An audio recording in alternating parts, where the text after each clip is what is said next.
Bonjour à toutes, bonjour à tous et bonne année tout le monde. J'espère que ce passage de 2017 à 2018 s'est bien passé. Une médiasphère spéciale pour l'occasion et une question que nous nous sommes tous posées tout au long de cette année et à laquelle nous allons répondre en images et en son.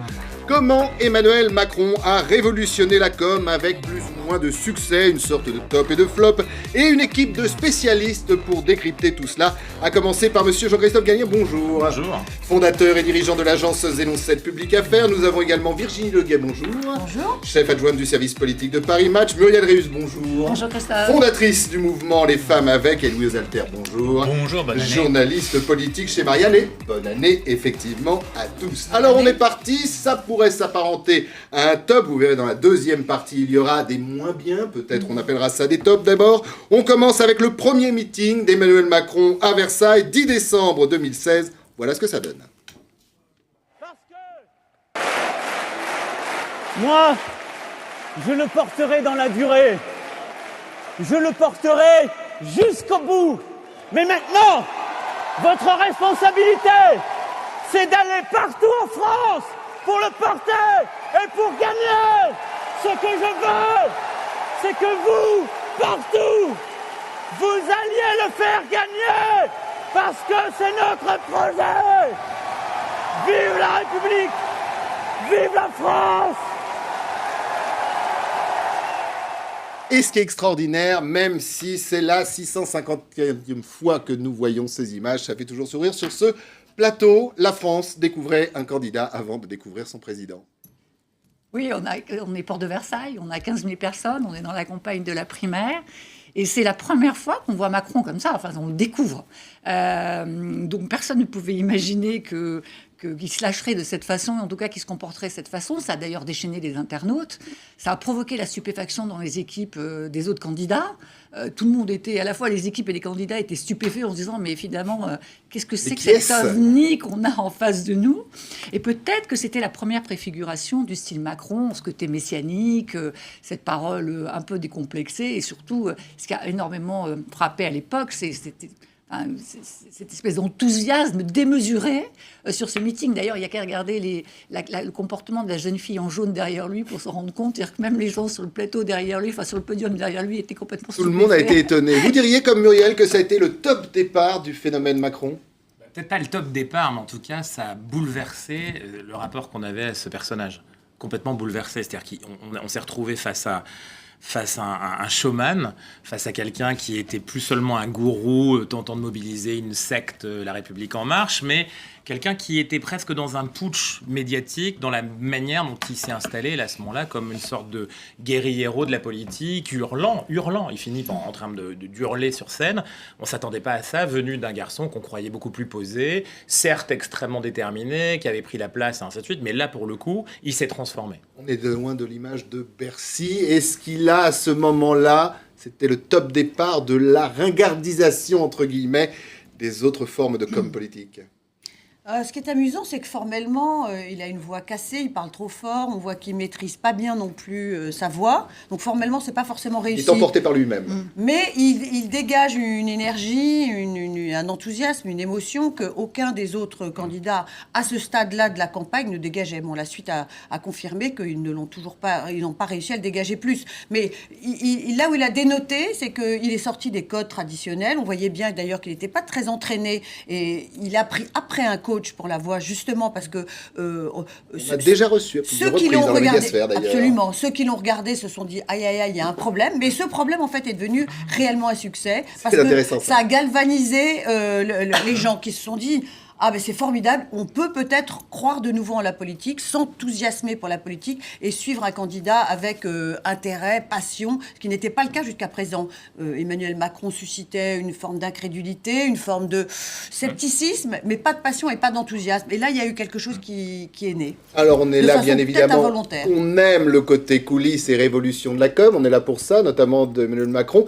Intéressant ce que vient de dire Virginie. Est-ce qu'on s'est dit dans les états-majors, aïe aïe aïe, aïe, il se passe quelque chose. Mais à l'époque, on a quand même beaucoup tourné en dérision cette séquence d'Emmanuel Macron. S'en C'est souvenir. pour ça, maintenant on en parle avec une certaine déférence parce qu'il est président de la République et on sait qu'il ne se résume pas à un personnage qui a la voix cassée.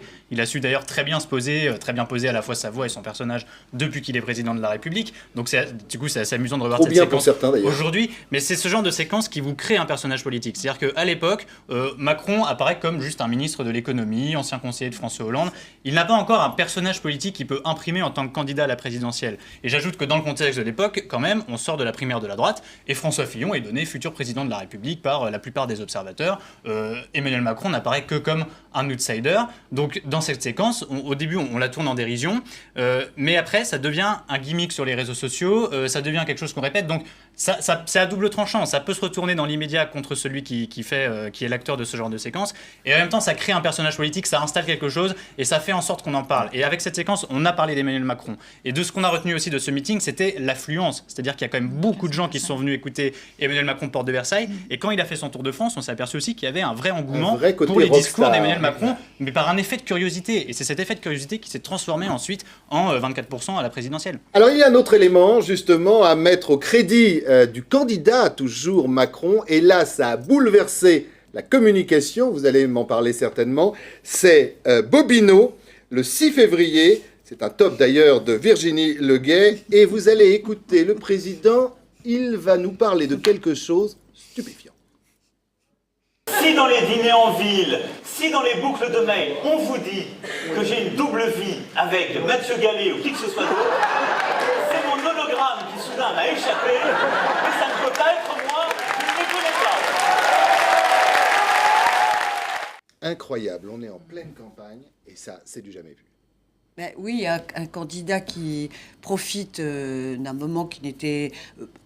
enfin, peut-être que lui l'avait prévu, mais j'en suis pas sûre. En tout cas, le grand public et la classe politique ne s'y attendaient pas. Pour couper court à une rumeur qui devenait de plus en plus insistante et qui risquait de polluer énormément sa campagne, qui était ce couple atypique que nous voyons. Est-ce que c'est un vrai couple ou est-ce que c'est un faux couple? Et est-ce que justement, il sert de façade à une vie Parce qu'au sexuelle côté, vous avez différente? raison, du candidat à Macron, il y a Brigitte Macron, sa femme. Bien sûr. Et donc, il monte sur scène et il dit, écoutez, voilà... Bon, j'entends ce qu'on dit, j'y réponds et j'y réponds vite et j'y réponds à ma façon. C'était quand même assez courageux, assez audacieux. Et puis aborder frontalement comme ça sa vie privée dans un moment politique où en général on verrouille assez fortement ce qui est de l'ordre de l'intime, c'était un peu transgressif. Mais d'ailleurs, de fait, on n'a plus jamais publiquement mis en doute quoi que ce soit concernant son couple avec Brigitte. Et là, on est vraiment dans le style Macron. Et puis, c'est des règles. Alors, pour le coup, autant tout à l'heure, il est...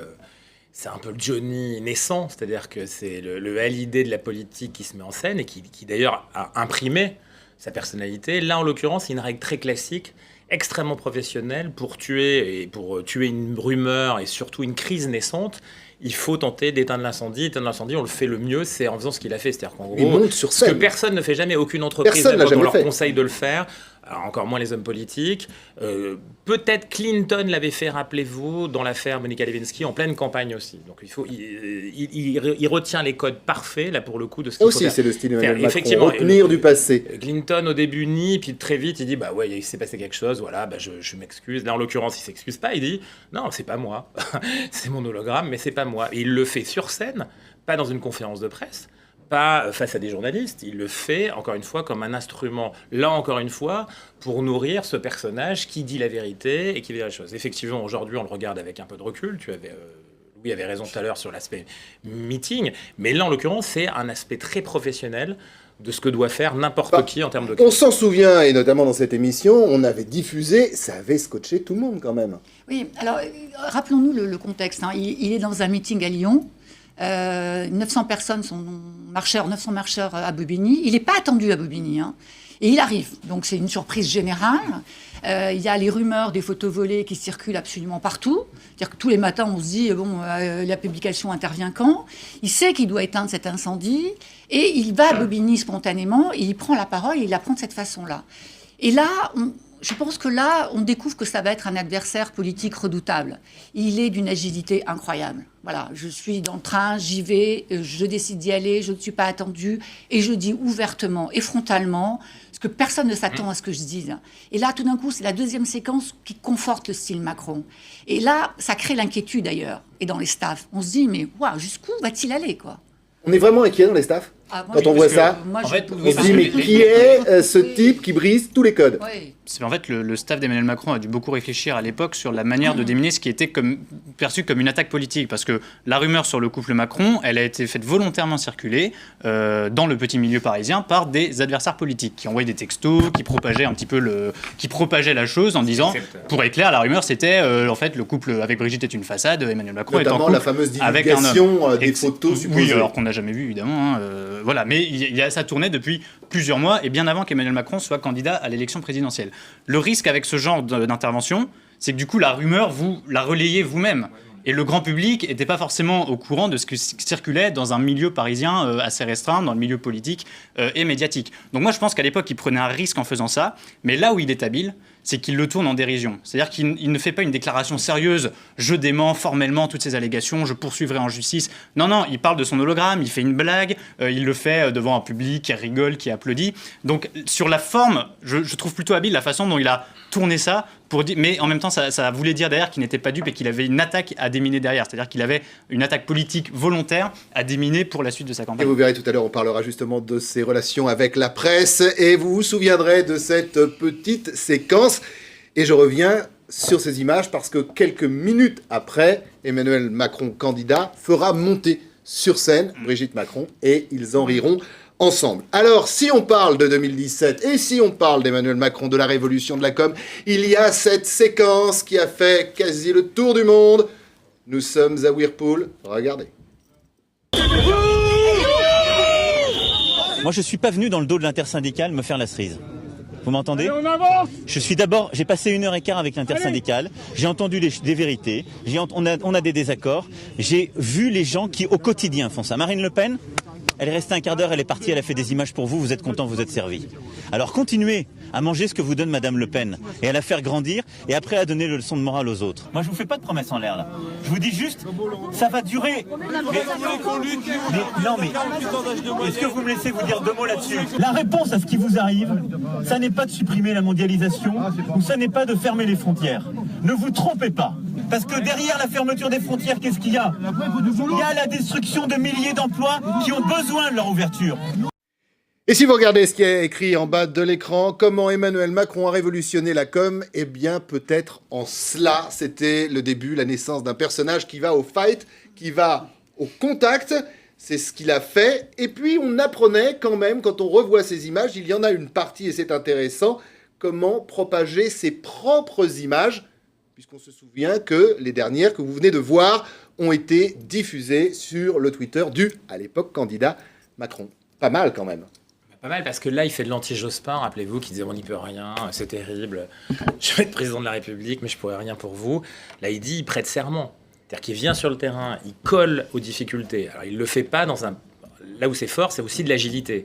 C'est-à-dire qu'il n'a pas prévu d'y aller. Il y va parce qu'il réagit à la présence de Marine Le Pen, il faut se rappeler, qui tente de faire un bon coup, qui tente de jouer ce rôle de souffler sur les braises, effectivement, ce qui est son personnage. Et c'est côté normal, coulisses, d'ailleurs, il pourrit son staff en disant oui, mais si elle y va, pourquoi j'irai pas ? Je décide nul, d'y aller. Vous êtes nul, ça fait trop souvent que maintenant qu'on loupe des coups. Il le dit, il l'affirme. Et là, il ne peut pas louper celui-là, il le sent. Et là, c'est certainement le flair du vrai candidat, de celui qu'on va découvrir encore davantage après quand il sera devenu président. Mais c'est essentiel puisqu'il reprend l'avantage, il retourne l'avantage et je dirais qu'il solidarise une partie de la France qui n'était pas avec lui à ce moment-là au lendemain du premier tour. Vous vous rappelez du score du premier tour, qui n'est pas non plus un score exceptionnel. Et il a besoin d'entretenir un souple. Il sait qu'il va gagner. Il sait qu'il va gagner contre Marine Le Pen. Il n'y a pas de doute là-dessus. Et d'ailleurs, il désigne Marine Le Pen ce jour-là quasi comme son adversaire politique. Bien sûr. La suite, ça sera ce fameux débat, on en reparlera tout à l'heure, mais c'est un peu ça. Mais il sait qu'il a gagné, il faut gagner de manière large. Et là, en l'occurrence, il prend surtout serment. Il s'installe dans la durée. Il sait qu'il va devenir président. S'il n'est pas là et s'il ne prend pas un engagement, je pense que c'est quelque chose qui se passera mal par la suite. Et le fait d'aller au contact, d'aimer cette... il y aura d'autres images, vous allez voir encore dans cette émission, d'aimer justement, on va le dire, le fight. Oui, c'est ça aussi la marque... la différence de cette séquence avec les autres, c'est que là, il est dans l'arène, il est au contact.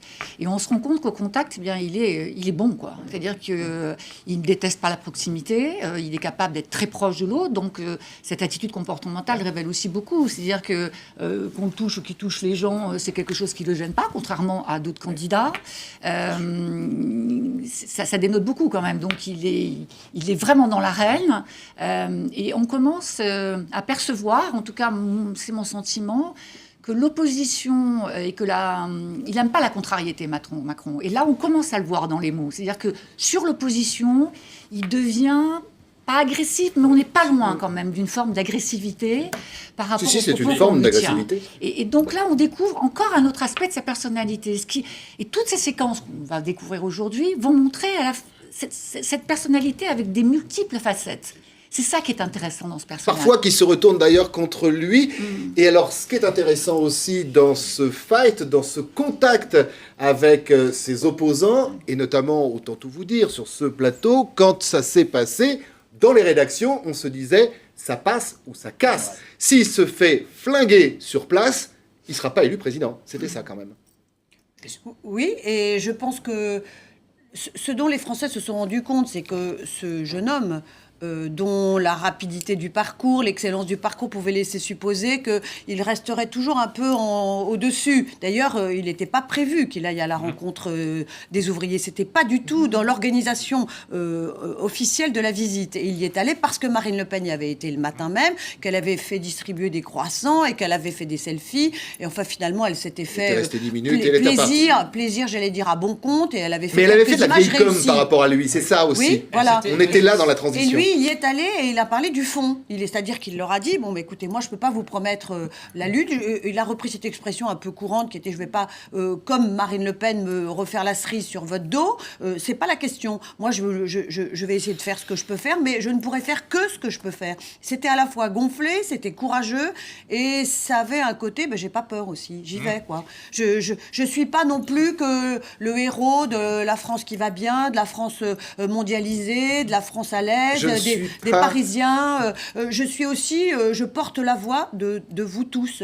Et c'était probablement la première fois que les Français se sont rendus compte qu'il avait vraiment le désir d'aller vers eux. Alors c'était un désir hologramme. C'était un désir très contrôlé, très calculé. Faut pas exagérer risqué non parce plus. qu'il suivait quand même l'adversaire sur son terrain. C'est-à-dire Absolument. Au sortir du premier tour de l'élection présidentielle, si on se rappelle, plus que ça, il a été la combattre. Mais non, mais déjà il y a la polémique sur la rotonde qui a un petit peu émergé. Donc il sort du premier tour un petit peu esquinté quand même, Macron, même s'il est en tête. Et je me rappelle très bien que la première semaine après le premier tour de la présidentielle, c'est plutôt Marine Le Pen qui a la main en fait dans les séquences. Et avec Whirlpool, c'est vrai qu'elle fait un bon coup parce qu'elle fait une visite surprise là-bas. Elle vient parler parce qu'elle aussi elle va au contact, donc elle va parler avec les employés. En l'occurrence, elle leur dit ce qu'ils ont envie d'entendre. Elle leur tient des propos assez démagogiques, ce que Macron ne fera pas mais est-ce derrière. que vous êtes d'accord quand je dis qu'elle fait de la vieille com et de la vieille politique et lui innove sur le terrain? Oui, mais alors, au début, c'est lui qui était piégé parce que pendant que Marine Le Pen était avec les ouvriers, lui, il était enfermé dans un bureau avec l'intersyndicale et ça faisait des images vraiment désuètes de personnes qui discutaient derrière ces bureaux. Et c'est à ce moment-là qu'il s'est dit ouh là là, je suis en train de perdre la manche là-dessus, et que là, il est allé au contact et qu'il a soigneusement calibré la façon dont il a filmé et diffusé tout cela. C'est là où cela il pourrit son staff de campagne et il dit j'y vais rapidement. C'est le côté flair, mais il y a quand même un point, je dois insister. On découvre la violence. On avait le candidat du like, il aimait tout le monde, il touchait tout le monde, rappelez-vous, sur les débats, je suis d'accord avec vous, mais voilà, même avec Marine Le Pen, il était d'accord au premier tour. Et là, en l'occurrence, on découvre un candidat violent, parce qu'il est violent, j'irais même plus loin que l'agressivité, il est relativement violent.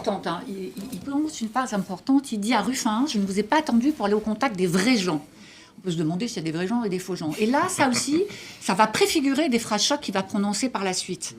Cette phrase, elle est les pas... punchlines, voilà. et on y reviendra, d'Emmanuel Macron. Dites, on a évolué quand même en cette année, puisque le candidat Emmanuel Macron a été élu et qu'il est président. C'est en images, regardez.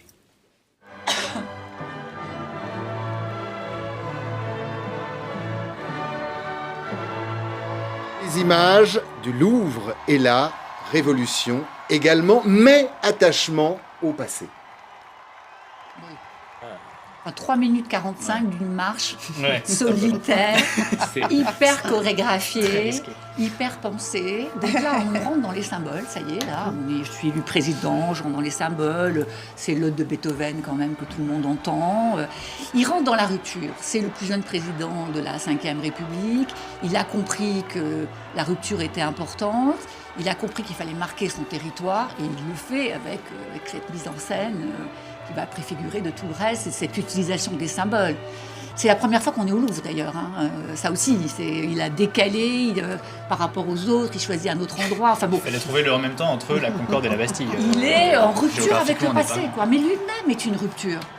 C'est ça qui est intéressant. Mais en rupture, mais au Louvre, il y a la pyramide du Louvre. Moi, Et il va passer devant la pyramide de Louvre, François Mitterrand. Ouais, il y a vraiment de ça. Je pense que c'est, alors, pour le coup, une séquence qui affirme la volonté de contrôle total. C'est-à-dire la rupture, elle est là, cette espèce de contrôle absolu. Il est seul. Mais finalement, il n'a-t-il pas été seul pendant la campagne? C'est quand même le produit qui va devenir une marque, mais on vend ce produit-là, on vend rien d'autre. Quand la République en marche, c'est Macron. Et là, en l'occurrence, c'est Macron qui est devenu président, qui est tout seul. Les autres, on les a oubliés, ils sont même effacés. Ce qui était un peu délicat, c'est la longueur de la séquence qui vient installer quelque chose effectivement qui fait... Alors pour le coup, en tempo, c'est la rupture avec la campagne, on est bien d'accord. Là maintenant, on rentre dans quelque chose de solennel, le jupitérien. La pyramide, rappelez-vous le plan qui est incroyable. Le plan est choisi, travaillé, avec la pyramide derrière, sa tête, un espèce de Le parcours triangle qui est guidé qui au raconte laser devant ses exactement. pas. Les gens en face qui sont extrêmement contrôlés, quasi parqués par population. Et moi, ce qui m'avait choqué à l'époque, c'est que au moment où il finit son discours, les lumières s'éteignent. Il n'y a plus rien, il n'y a pas de fête, il n'y a rien. Oui, il y a rien, C'est c'est la vrai. scène, tout Les gens s'éteint. repartent. Et on s'en va, et puis c'est terminé. La campagne est soldée comme ça. C'est-à-dire Il y qu'il a n'y a pas de pas de ferveur. récompense, il n'y a pas de ferveur ferveur, il n'y a pas de populaire. C'est très fête étonnant, dans cette ça. affaire. Et ça, c'est quand même un truc qui, moi, m'avait choqué à l'époque. C'est une rupture, là aussi, avec le passé, ouais, avec les On autres. s'attendait vraiment pour le coup à autre chose quand même. Virginie. Moi, ce qui me frappe, c'est la lenteur voulue de cette longue marche. Enfin, c'est symbolique aussi, la longue Sonalité marche. ou le parcours solitaire. Non, mais surtout, ça dit, voilà, on vous sortait d'une campagne éreintante, lessivante. Il faut quand même se rappeler des innombrables événements extrêmement brutaux, violents, tout à fait inattendus. La droite a démarré cette campagne pensant que c'était une élection imperdable. Oui, imperdable, et c'est devenu ingagnable. Il faut imaginer ce que ça représente dans l'esprit des gens, dans l'esprit des électeurs, de voir ce jeune homme marcher comme ça, lentement, vers un pouvoir qui, certes, qu'il a gagné, mais qu'il a gagné sur un socle électoral assez fragile quand même. Et la lenteur permet aux gens de se rendre compte que oui, ça y est, c'est fait. Il est élu, c'est lui, et il va falloir que vous habituez à moi. Il va falloir que vous me voyez. Voyez-moi lentement, voyez-moi arriver, voyez-moi me diriger vers le podium, mais c'est bien moi qui suis là. Et je vous laisse le temps de fixer l'image. Oui, Et on vous sent- allez voir. On sent quand même que l'image personnelle va être très très forte durant le quinquennat. Là, c'est un peu le début du culte de la personnalité quand même. Bah, vous en voulez une autre? Vous Oui. allez voir, c'était quelques temps après. Il est arrivé qui, chère Virginie? Il est arrivé le chef. Regardez, ça se passe sur les Champs-Élysées, le commande-car, le chef des armées. On en reparlera dans la deuxième partie de cette émission. Ça n'a peut-être pas été le meilleur des signes envoyés, mais il y a de la sonalité. Et là aussi, qui est le patron? C'est moi et le patron de tout. C'est un peu Oui, ça. enfin, il descend les Champs-Élysées aux côtés du général Pierre de Villiers, alors que Oui. la veille, il l'avait humilié devant ses Aussi un troupes en style, disant comme je suis je votre disais, chef. on en Et il avait parlera désavoué. tout à C'est-à-dire qu'au l'heure. moment- Non mais c'est très amusant, parce qu'au moment où ils sont côte à côte sur le command car, en fait c'est très très tendu. Il a entre eux. décidé de l'éliminer. Et je ne sais pas s'il a encore pris la décision, mais en tout cas, quelques jours plus tard, Pierre de Villiers démissionne après une explication de texte avec Emmanuel Macron. Après, sur le moment, je me rappelle de la journée du 14 juillet, ensuite il était allé visiter des blessés militaires à l'hôpital Percy, je crois. Donc il avait vraiment consacré la journée du 14 juillet assez habilement. C'était la journée qu'il devait le consacrer en tant que chef des armées. Ce qui est une dimension auquel les Français sont extrêmement attachés, a fortiori en période de terrorisme, de déploiement d'opérations extérieures de l'armée française. Donc là-dessus, il n'y a que à gagner en termes d'image et de popularité. Il a tout à gagner. Il a très bien compris que l'incarnation de la fonction présidentielle, elle passait aussi par ça, par le statut de chef des armées que lui confère la Constitution. Et là, il en joue à plein. Il perdra ensuite avec le limogeage de Pierre Duvillier, enfin la démission, limogeage, désaccord, humiliation, comme vous l'appelez comme vous voulez, avec cette mésentente. Et là-dessus, je pense qu'il fait sa première faute politique, on en parlera sûrement après. Mais sur cette journée-là, dans l'absolu, c'était assez bien joué. En matière de com, on est aussi bien évidemment sur un command car, c'est un véhicule militaire, et on le verra après déguisé en Top Gun, et on le verra également à bord d'un sous-marin nucléaire déguisé, là aussi en marin. C'est un style qu'il impose. C'est un style qui s'inspire des différents présidents américains, et notamment Top Gun. Ça fait penser à Bush. Il a une trilogie qui est Obama, Trump un peu. D'ailleurs, il faut se rappeler quand même que pour moi, l'enjeu de ce 14 juillet, c'est de s'associer à l'audience de Trump. Il en fait d'un événement local franco-français, il en fait un événement international. Et là, toujours l'idée de marque internationale qu'il est en train d'inscrire et d'installer, parce qu'il invite Trump à cette affaire. Sinon, il n'y a pas de 14 juillet. Le command car, effectivement, c'est très bien. Mais c'est cette utilisation à chaque fois de la capacité qu'il a d'événementialiser, de théâtraliser quelque chose et de s'associer à l'audience de quelqu'un d'autre. Là, en l'occurrence, effectivement, le Top Gun qui va venir, c'est Bush. Là, on est presque dans un réflexe gaullien. On va pouvoir percevoir du Giscard aussi à un moment donné plus tard. Et là, on est dans... Voilà, il a des références. Il cite Mitterrand tout à l'heure devant. D'ailleurs, ce début 2018, l'appartenance à un style giscardien. C'est amusant. Exactement. Il choisit un véhicule de commandement militaire, hein, c'est pas neutre quand même, donc il se pose en chef de guerre. Et puis surtout, il faut se souvenir qu'à cette époque, sur les sujets régaliens, il est quand même très très attaqué. C'est-à-dire qu'on ne lui confère pas une autorité naturelle pour diriger les grands conflits à l'international. Il n'a pas d'expérience en la matière. Les autres candidats se servent énormément de ces arguments-là pour dire mais est-ce qu'on peut vraiment lui faire confiance ? Que va-t-il faire face à la Syrie ? Que va-t-il faire face à Poutine ? Comment va-t-il se comporter face aux Américains, etc. Et donc là, il y a peut-être aussi une volonté, c'est mon analyse, d'inscrire dans l'inconscient collectif le fait que oui, je peux être un chef de guerre. Et je vous le montre, je suis debout à côté du général Duvillier, dans un véhicule de commandement militaire. J'ai tous les attributs du chef d'État. Je ne suis pas que le chef des armées, mais le chef d'État. On en parlait de ce style moderne qui a quelque peu, autant le dire, ringardisé les autres. C'est une séquence, c'est à suivre. Il y a de l'adversité, il y a du contact, il y a un style, qu'on le veuille ou non, Emmanuel Macron. C'est pas le moment de la polémique. Le moment, c'est de sortir... On voit qu'il y a de la perte de temps. Encore une fois, c'est de la perte de temps. Encore une fois, c'est de la perte du temps. Aidez les vulnérables, aidez les plus faibles, et allons reconstruire. Et ne faites pas le procès d'hier. Moi, je suis d'accord avec vous. Je comprends la colère. Mais il faut faire collectivement attention si vous êtes un grand frère. Moi, c'est ce que j'ai dit. Les gens en cagoule, c'est pas une bonne chose. Ils ne sont pas cagoulés, nous. Vous n'êtes pas cagoulé, vous êtes face à moi. C'est pour ça que je vous parle. Oui. Vous auriez une cagoule, je ne vous parlerai pas. Non, mais on ne peut pas accueillir tous les gens qui viennent sur des visas ou de commerce ou d'étudiants et qui restent après. Donc après, il faut retourner dans son pays, je vous le dis franchement. On prend notre part, mais on ne peut pas prendre toute la misère du monde, comme disait Michel Rocard. Des mots, de l'image, de la com, et je ne sais pas si vous l'avez vu, le regard Emmanuel Macron, ça change. Et puis vous imaginez si Nicolas Sarkozy ou Marine Le Pen avaient expliqué à cette Marocaine sans papier qu'elle devait retourner dans son pays. Lui, il dit des choses, en fait, qu'il y a 10 ans, ça aurait déclenché... Le vrai changement, il est là, même pas il y a 10 ans. Il y a eu un changement dans les esprits aussi, mais même dans son style, lui, il se permet de dire des choses parce qu'il est dans une situation d'équilibre et qui nourrit à la fois un peu tous les camps politiques. Donc il se permet de dire des choses qui, dans la bouche d'autres responsables politiques, ne passeraient pas du tout. Mais certains ont d'ailleurs dit qu'il parlait comme les Français. Et là, ça passe. C'est dingue de la part parce de qu'en Macron. général, en plus, il rejoint des aspirations générales. Et quand il parle dans ces séquences en français avec franchise, bah oui, c'est vrai qu'il crée une rupture avec des responsables politiques qui disaient en fonction des catégories, de ce que les gens voulaient entendre. Après, il prend bien soin de le faire quand il est filmé. Enfin, tout ça est quand même. Oui, mais parce qu'il y a le regard, bien évidemment. Mais ça, c'est important. Il fait de la com et puis il publie à chaque fois sur Twitter, sur son compte, celui de l'Élysée. Mais il y a quand même quelque chose d'assez extraordinaire, c'est qu'il se permet de faire des choses que les autres ne veulent pas. On a l'impression qu'il a toujours un coup d'accord. Oui, et puis il n'est pas dans le casse-toi pauvre con où tu descends. Là. Rappelez-vous, il y a eu des épisodes chez Nicolas Sarkozy qui étaient un peu là aussi d'immersion et de rapport physique à la population. Il y a le rapport de force, on voit. Mais là, il prend l'avantage qu'il exprime une version, sa version, qui effectivement rejoint complètement de manière très marketing, politique, ce que la plupart des Français peuvent exprimer aussi. Donc il est un peu le porte-voix d'une série de France à chaque fois, parce que quand il va aux Antilles, quand il va en Guyane, quand il est en banlieue parisienne et qu'il dit ce genre de choses, il le dit de manière très simple, très tranquille, avec ce regard très déterminé, mais encore une fois, très calculé, je pense, sur l'aspect « je suis un porte-voix d'une France comme ça régulièrement travaillée ». Voilà, ce qui est extraordinaire, c'est que tout est calculé. Mais c'est-à-dire que... Les meilleures improvisations, en fin de compte, sont celles qui sont les plus travaillées, chère Virginie.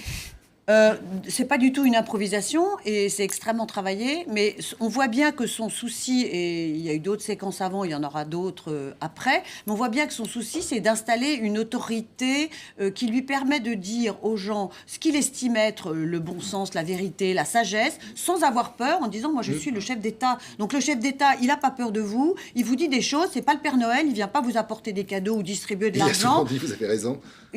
Ou distribuer de l'argent parce que c'est comme ça qu'on fait les autres avant pour avoir la paix. Je suis pas là pour vous faire plaisir, c'est un peu le style. Je suis pas là pour aller dans votre sens, je suis là pour vous dire des choses qui sont réalistes. Et j'ai le courage de vous les dire, mais parce que vous me devez ce respect-là, parce que je suis à la tête du pays. Virginie, est-ce que du coup il n'a pas compris avant les autres, au détriment des autres d'ailleurs, que les Français voulaient entendre ça? Moi, je crois qu'il a surtout ce sens que n'avait pas d'ailleurs son prédécesseur, ni même peut-être son avant-prédécesseur, c'est que l'autorité exercée, pensée, réfléchie, d'une certaine façon, ça impose le respect. Et que les Français attendaient ça. Ils ont été assez déçus de voir la façon dont les deux précédents présidents, enfin disons depuis 10 ans, incarnaient une forme d'autorité qui était plus une fausse autorité, c'est-à-dire qu'on prend des décisions, puis quand on voit qu'il y a de la protestation, on recule, ou on trouve une voie de sortie. Lui, il n'a pas du tout l'intention de faire ça, il a l'intention de faire ce qu'il a décidé de faire, il le fera, il le dit, et il n'a pas du tout l'intention d'utiliser des voies de contournement. On verra ce que ça va donner, on est au début là, du quinquennat, ça fait... on se souvient effectivement, et on en reparlera d'ailleurs dans la deuxième partie de cette émission, il y a des mots qui blessent. On reste dans le style, il y a le style en France, vous l'avez vu, ou alors lors des déplacements, et puis il y a des styles, on va dire, un peu plus colorés, où le président se lâche. Regardez, écoutez. Mais vous m'avez parlé comme si j'étais le président du Burkina Faso. C'est quelque part, vous me parlez comme si j'étais toujours une puissance coloniale. Mais moi, je ne veux pas m'occuper de l'électricité dans les universités au Burkina Faso. C'est le travail du président. Du coup, il s'en va, reste là.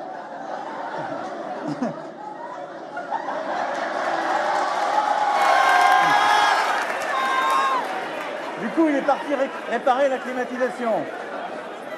Alors, il y a quand même eu une polémique en interne, autant dire, bien évidemment, sur l'interprétation de ces mots.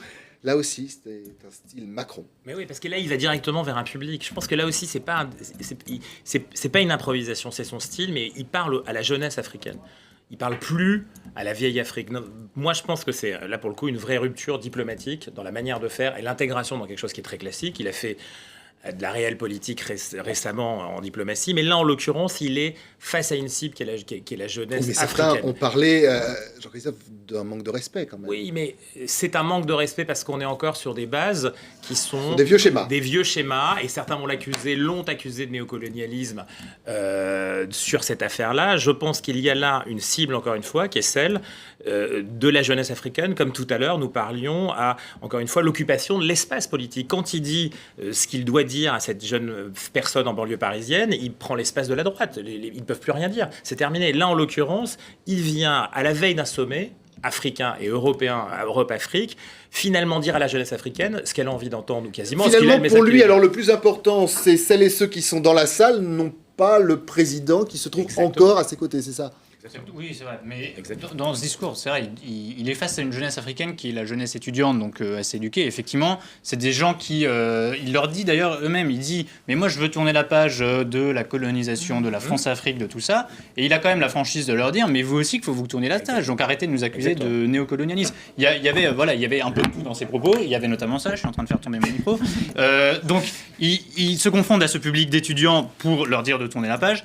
Après, sur le plan des relations franco-africaine, je pense qu'on est quand même sur un temps très très long, et c'est pas un discours d'Emmanuel Macron et des questions-réponses avec des étudiants à Ouagadougou qui vont changer 40-50 années de relations franco-africaines compliquées. En l'occurrence, l'exercice de com était effectivement plutôt réussi parce qu'il joue le jeu du bretteur, effectivement. Après, il est face à un public qui n'est pas très agressif, qui est content de parler au président français, c'est normal. Je trouve pas qu'ils soient en difficulté extrême, en l'occurrence, sur la forme. Donc c'était plutôt bien joué d'organiser cette confrontation en la présentant comme une confrontation, alors qu'en réalité, ça n'est pas vraiment une.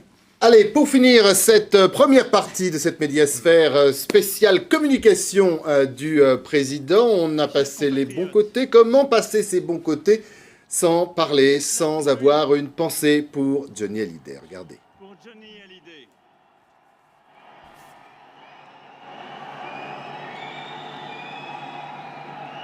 60 ans. Voilà, vous avez le président. Alors ça lui a été reproché, effectivement, cette déclaration. Mais là aussi, dans les mots, Johnny et la France, il a quand même topé le truc, ce que voulaient entendre les gens, je pense. Surtout quand il fait applaudir. La sortie de son discours est exceptionnelle.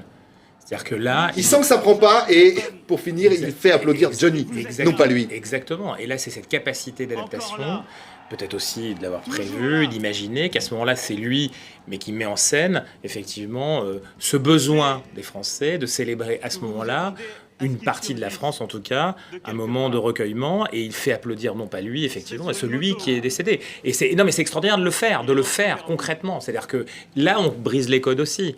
Il vient prendre la parole de manière courte, mais il sort sur « je vous demande d'applaudir Johnny Hallyday ». Et c'est quand même...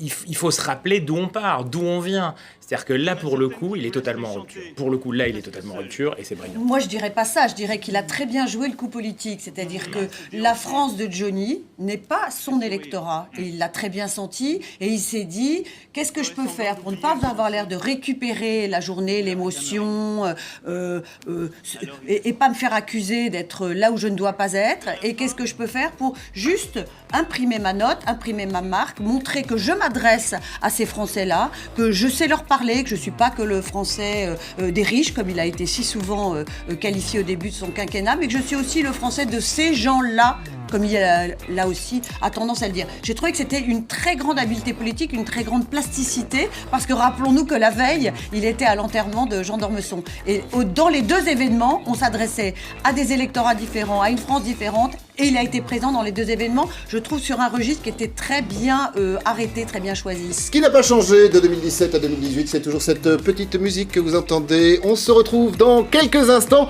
parce que autant vous dire, tout quand même n'a pas été rose et bon dans la communication du président Emmanuel Macron.